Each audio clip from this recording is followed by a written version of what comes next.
प्रेम सागर छठवां अध्याय। श्री कृष्ण जन्म उत्सव।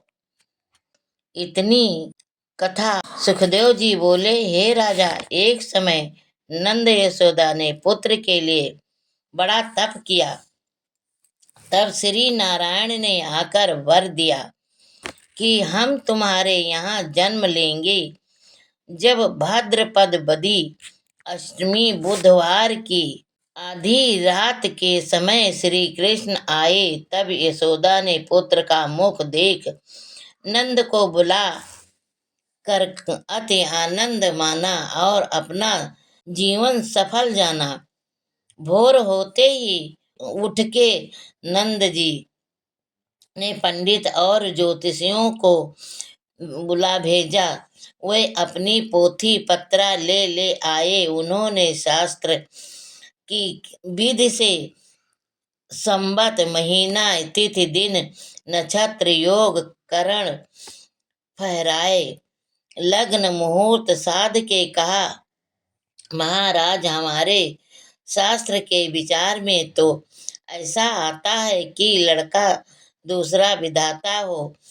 अब असुरों को मार कर ब्रज का भार उतारेगा, गोपीनाथ कहावेगा, सारा संसार इसी का यश गावेगा।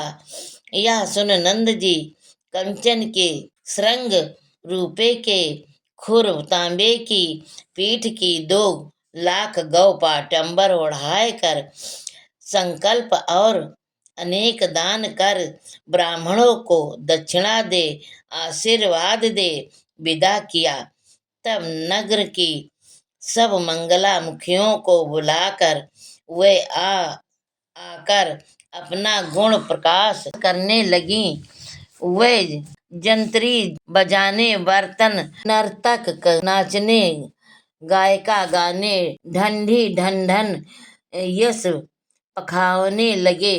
जितने गोकुल के गोप ग्वाल थे, वे भी अपनी अपनी नारियों के शिखर पर दहेड़ियों को लिवाए भांति भांति के वेश बनाए नाचते गाते नंद को बधाई देने आते। ऐसा दधिकांधो हुआ कि सारे गोकुल में दही ही दही कर दिया।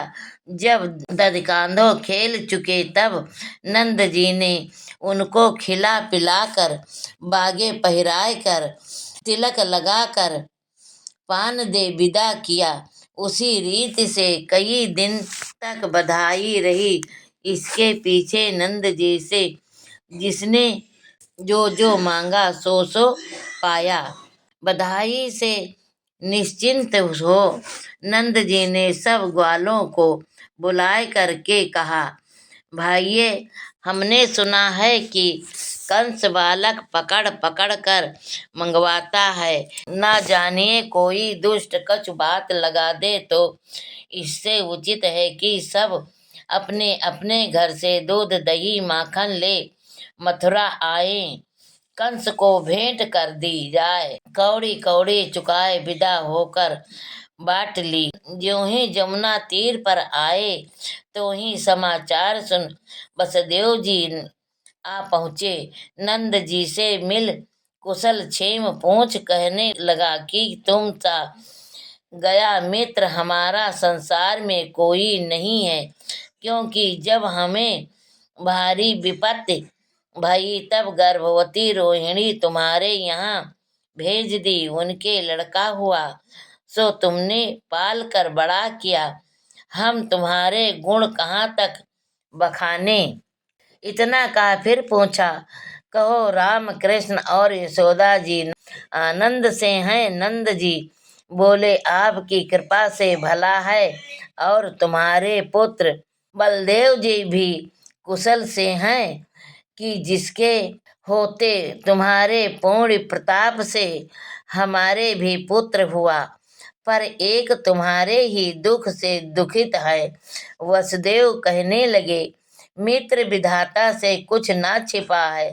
कर्म की सेवा किसी से मेटी नहीं जाती है। इससे संसार में आप दुख पीर पाकर कौन पछताए। ऐसा ज्ञान समझा कर कहा, तुम सब तो यहाँ चले आए हो और राक्षस बालक ढूंढते फिरते हैं। न जानिए कोई दुष्ट जाए गोकुल में उपाधि मचावे। यह सुनते ही नंद अकुलाकर सबको साथ लिए सोचते विचारते मथुरा से गोकुल को चले गए।